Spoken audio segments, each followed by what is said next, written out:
In a bustling, vibrant city of African, there was a hospital known as Pinecrest Medical. It was a big general hospital that have served the town's population for decades. It was well known for its commitment to care. However, beneath its pristine white walls and sterile hallways, an unspeakable secret was taking place, one that would shock the town to its core. Among the staff that do work in the hospital, there was a nurse called Vivian Lancaster, a woman who seems nice and plain in physical behavior, but she had an evil part of her she kept hidden from people in the town. She secretly had an evil nature she doesn't disclose publicly.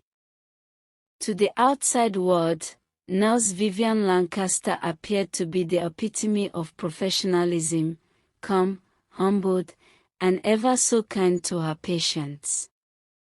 She had worked in Pinecrest Medical Center for over 15 years, and she had been promoted to the role of a head nurse in the maternity ward, a position that granted her easy access to the most vulnerable individuals in the hospital, mostly exactly the pregnant women and the labored ones.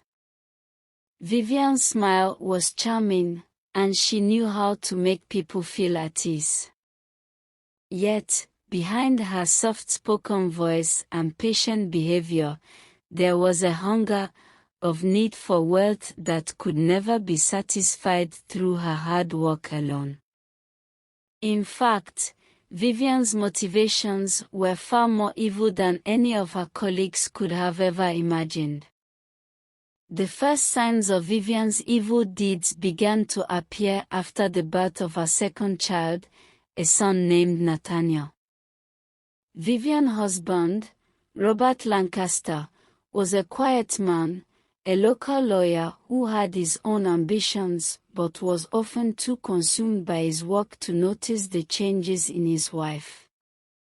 Vivian had always been focused on the best interest of her patients, or so it seemed. But deep down, she was disappointed by the financial struggles that came with her small salary. The idea began as a whisper, a fleeting thought at the back of her mind, but it grew louder with each passing day. Why should she settle for a little paycheck when she could make far much money by exploiting her position? And the perfect opportunity eventually presented itself when she began to witness the flood of hopeless, impoverished women who found themselves in the maternity ward. Many were unmarried teens, young women in tough situations, or couples with limited means. Some of them were simply too poor to afford raising a child, while others were being pressured by their families to put the baby up for adoption. Vivian saw them all as potential clients, people who could give her the wealth she had always craved for. She began small. Late-night meetings, secrecy conversations in the break room, and hushed phone calls with potential babies buyers. The buyers were often well-to-do couples, unable to conceive naturally, willing to pay large sums of money for a newborn. Vivian made sure to keep everything secretly under her custody, relying on her network of trust within the hospital wall. A few corrupt doctors were also interested in participating in the evil deeds, while others that were aware turned a blind eye to her activities.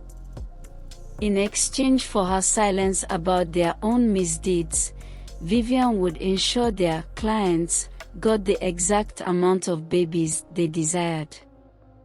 But it wasn't just about money, it was about control, too. She had become addicted to the power and desire of trading more babies for more higher profits.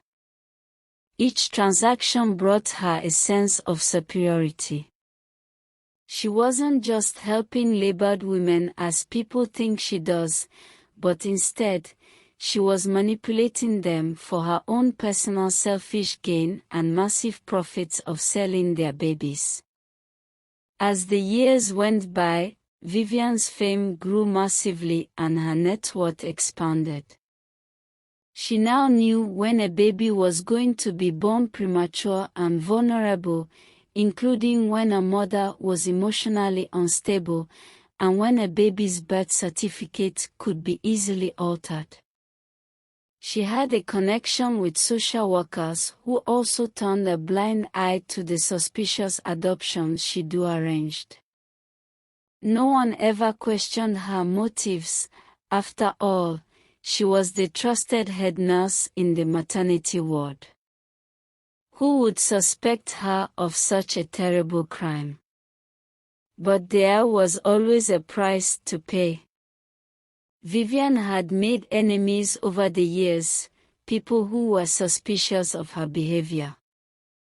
One of her colleagues, Nurse Hagar Walker, began to notice strange patterns. She noticed that babies with certain physical traits, often those born too young, unmarried mothers, would vanish. She also found that the mothers who chose adoption often seemed overly eager to sign over their parental rights, far too quickly for comfort. Nurse Hagar Walker knows something is wrong somewhere, so she keeps investigating to know what's really happening. Nurse Walker's suspicions grew as she dug deeper. She began keeping detailed records of the babies born in the ward, comparing the babies' births with adoption papers that were filed with the state. She found multiple different names missing, addresses wrong, and even some babies who had disappeared entirely, their fates unexplained. Nurse Walker was a bit confused.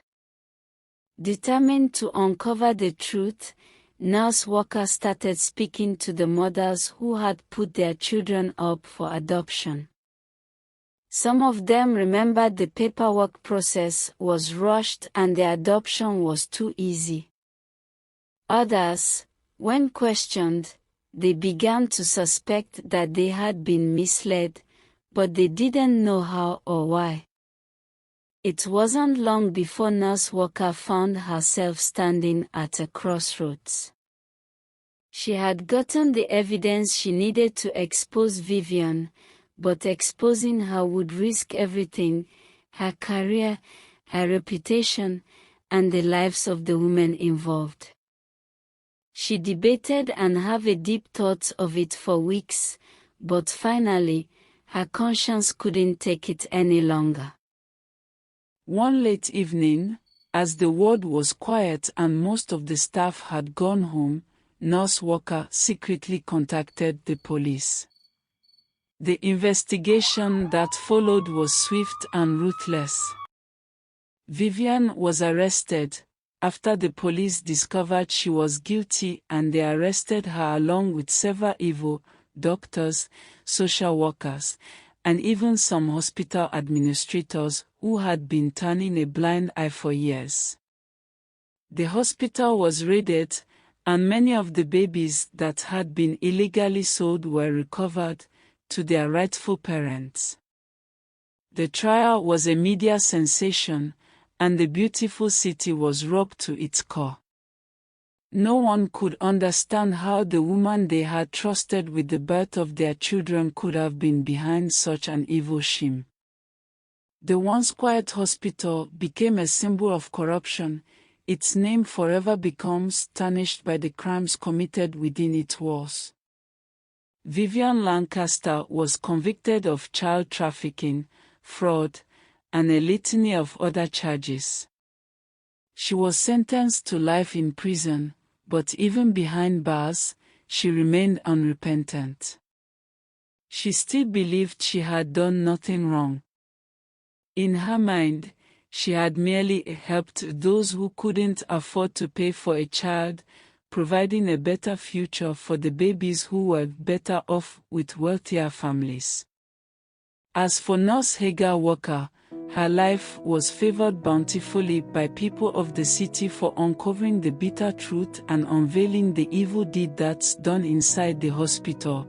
She became famous and known by people in the city, and she was highly praised for speaking out the truth, and she do talk about the dangers that's inclined of adopting babies and human trafficking. However, after what had happened, the beautiful city have been acknowledged, and it would never be the same again. The scars left by Vivian Lancaster's crimes were deep, and trust in the local hospital would take generations to rebuild. I hope you enjoyed the tale. If so, kindly like, share and subscribe to my channel.